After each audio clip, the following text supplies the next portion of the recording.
بسم اللہ الرحمن الرحیم۔ السلام علیکم محترم ناظرین، قصص الاسلام 0.2 میں خوش آمدید۔ آج ہم شداد کے قصے کا دوسرا حصہ ملاحظہ فرمائیں گے، تو چلیں بڑھتے ہیں اپنی کہانی کی طرف۔ شداد نے بے پناہ خزانے جمع کر لیے تھے اور اپنا لشکر اس قدر وسیع اور مضبوط بنا لیا تھا کہ ہر طرف اسی کا حکم چلتا تھا۔ اپنی طاقت اور بہترین حکمت عملی کے ذریعے شداد نے اپنی سلطنت کو کمال عروج بخشا تھا، اور روئے زمین کے کسی انسان کو اتنی طاقت نہیں تھی کہ اس کا مقابلہ کر سکے۔ بے پناہ خزانوں اور مال و دولت، وسیع و عریض سلطنت، عظیم الشان لاؤ لشکر اور اپنی ذہانت و طاقت کی وجہ سے شداد اب غرور اور تکبر میں مبتلا ہو گیا تھا، اور اس نے دعویٰ خدائی کر ڈالا، نعوذ باللہ۔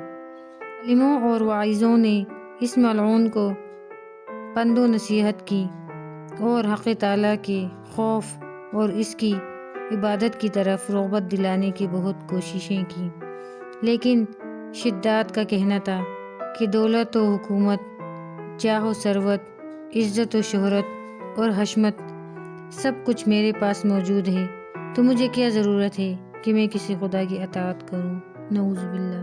علماء ربانی نے سمجھایا کہ یہ سب ملک و دولت فانی ہے، اور اللہ تعالیٰ کی عبادت و اطاعت کرو گے تو وہ تمہیں جنت عطا کریں گے جو اس دنیا سے کروڑہا درجے بہتر ہوگی۔ شداد نے پوچھا کہ اس جنت میں کیا خوبی ہے، تو عالموں نے جو کچھ بھی خوبیاں اور تعریفیں جنت الفردوس کی پڑھی اور سنی تھیں وہ سب اس کے سامنے بیان کر دی۔ علماء کی باتیں سن کر شداد نے حقارت سے ہنستے ہوئے جواب دیا، مجھے اس جنت کی کوئی پرواہ نہیں، اور نہ ہی مجھے وہ جنت چاہیے، کیونکہ مجھ میں اتنی طاقت اور قوت ہے کہ میں اس سے بھی اچھی جنت اس دنیا میں بنا سکتا ہوں۔ اس کے بعد اس نے اپنی جنت بنانے کا حکم نامہ جاری کیا۔ چنانچہ اس نے اپنے افسروں میں سے 100 معتبر افراد بلایا، ہر ایک کو 1000 آدمیوں پر مقرر کیا، اور تعمیر کے سلسلے میں ان سب کو اپنا نقطۂ نظر اور پسند سمجھا دی۔ اس کے بعد پوری دنیا میں اس کام کے ماہرین کو عدن بھجوانے کا حکم دیا۔ علاوہ ازیں اپنی حکومت میں سب حکمرانوں کو یہ حکم دیا کہ سونے چاندی کی کانوں سے اینٹیں بنوا کر بھیجیں، اور کوہ عدن کے متصل ایک مربع شہر جنت جو 10 کوس چوڑا اور 10 کوس لمبا ہو بنانے کا حکم دیا۔ اس کی بنیادیں اتنی گہری کھدوائیں کہ پانی کے قریب پہنچا دیں، پھر ان بنیادوں کو سنگ سلیمانی سے بھروا دیا۔ جب بنیادیں بھر کر زمین کے برابر ہو گئیں تو ان پر سونے چاندی کی اینٹوں کی دیواریں چنی گئیں۔ ان دیواروں کی بلندی اس زمانے کے گز کے حساب سے 100 گز مقرر کی گئی۔ جب سورج نکلتا تو اس کی چمک سے دیواروں پر نگاہ نہیں ٹھہرتی تھی۔ یوں شہر کے 4 دیواری بنائی گئی۔ اس کے بعد 4 دیواری کے اندر 1000 تعمیر کیے گئے۔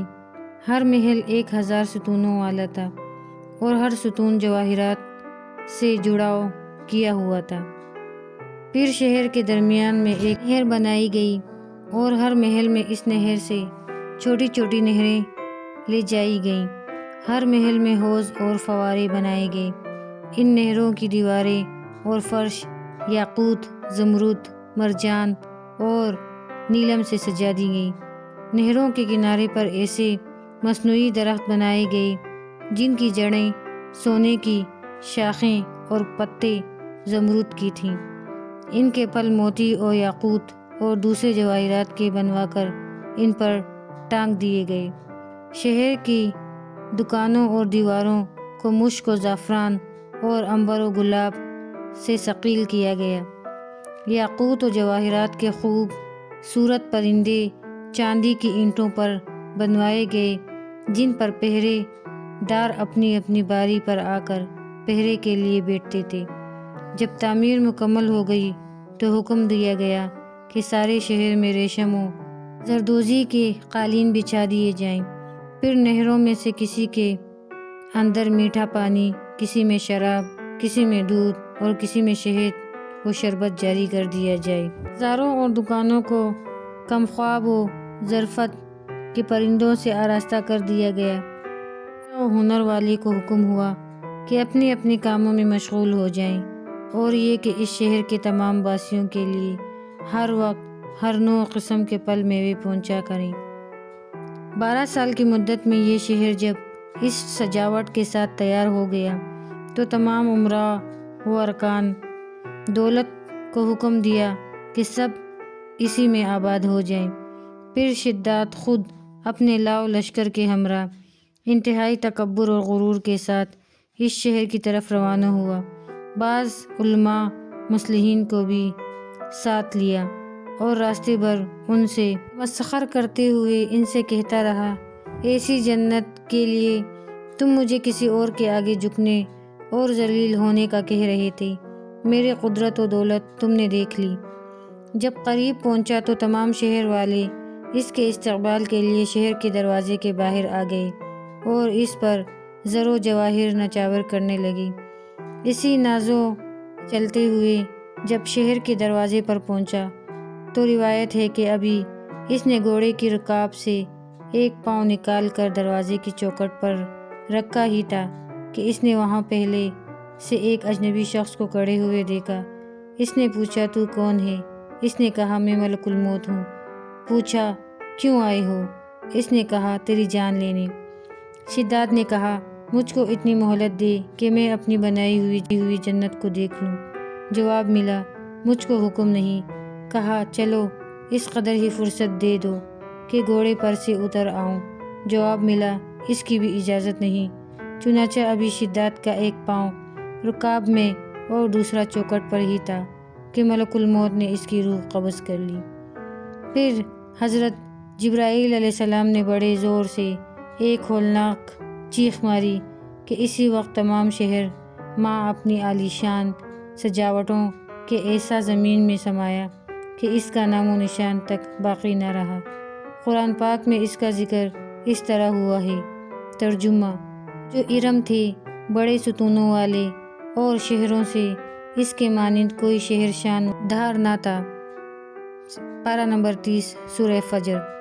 شداد اور اس کی جنت کا انجام معتبر تفاسیر میں لکھا ہے کہ بادشاہ اور اس کے لشکر کے ہلاک ہو جانے کے بعد وہ شہر بھی لوگوں کی نگاہوں سے اوجھل کر دیا گیا، مگر کبھی کبھی رات کے وقت عدن اور اس کے ارد گرد کے لوگوں کو اس کی کچھ روشنی اور جھلک نظر آ جاتی ہے۔ یہ روشنی اس شہر کی دیواروں کی ہوتی تھی۔ حضرت عبداللہ بن قلابہ جو صحابی ہیں اتفاق سے ادھر کو چلے گئے۔ اچانک آپ کا ایک اونٹ بھاگ گیا۔ آپ اسے تلاش کرتے کرتے اس شہر تک پہنچ گئے۔ جب اس کے میناروں اور دیواروں پر نظر پڑی تو آپ بے ہوش ہو کر گر پڑے۔ جب ہوش آیا تو سوچنے لگے کہ اس شہر کی صورتحال تو ویسی ہی نظر آتی ہے جیسی نبی کریم صلی اللہ علیہ وآلہ وسلم نے ہم سے شداد کی جنت کے بارے میں بیان فرمائی تھی۔ یہ میں خواب دیکھ رہا ہوں یا اس کا کسی حقیقت سے بھی کوئی تعلق ہے؟ اسی کیفیت میں اٹھ کر وہ شہر کے اندر گئے۔ اس کے اندر نہریں اور درخت بھی جنت کی طرح کے تھے، لیکن وہاں کوئی انسان نہیں تھا۔ آپ رضی اللہ تعالیٰ عنہ نے وہاں پڑے ہوئے کچھ جواہرات اٹھائے اور واپس چل دیے۔ وہاں سے وہ سیدھے اس وقت کے دارالخلافہ دمشق میں پہنچے۔ حضرت امیر معاویہ رضی اللہ تعالیٰ عنہ وہاں موجود تھے۔ وہاں جو کچھ ماجرا ان کے ساتھ پیش آیا تھا انہوں نے بیان کیا۔ حضرت امیر معاویہ رضی اللہ تعالیٰ عنہ نے ان سے پوچھا، وہ شہر آپ نے حالت بیداری میں دیکھا تھا کہ خواب میں؟ حضرت عبداللہ رضی اللہ تعالیٰ عنہ نے بتایا کہ بالکل بیداری میں دیکھا تھا۔ پھر اس کی ساری نشانیاں بتائیں کہ وہ عدن کے پہاڑ کی فلاں جانب اتنے فاصلے پر ہے، ایک طرف فلاں درخت اور دوسری طرف ایسا کنواں ہے، اور یہ جواہرات یاقوت کی نشانی کے طور پر میں وہاں سے اٹھا لایا ہوں۔ حضرت امیر معاویہ رضی اللہ تعالیٰ عنہ یہ ماجرا سننے کے بعد نہایت حیران ہوئے۔ پھر اہل علم حضرات سے اس بارے میں معلومات حاصل کی گئیں کہ کیا واقعی دنیا میں ایسا شہر بھی کبھی بسایا گیا جس کی اینٹیں سونے چاندی کی ہوں؟ علماء نے بتایا کہ ہاں، قرآن میں بھی اس کا ذکر آیا ہے۔ آیت میں ارم ذات العماد یہی شہر ہے، مگر اللہ تعالیٰ نے اس کو لوگوں کی نگاہوں سے چھپا دیا ہے۔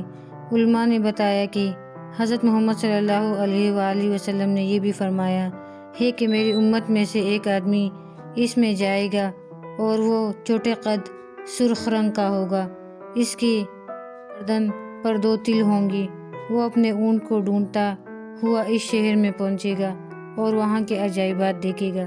جب حضرت امیر معاویہ رضی اللہ تعالیٰ عنہ نے یہ ساری نشانیاں حضرت عبداللہ بن قلابہ میں دیکھیں تو فرمایا واللہ یہ وہی شخص ہے۔ ناظرین، آپ کو یہ ویڈیو کیسی لگی؟ کیا آپ نے پہلے یہ ویڈیو یا ایسی کچھ تحریر دیکھی تھی؟ کمنٹ میں ضرور بتائیے گا۔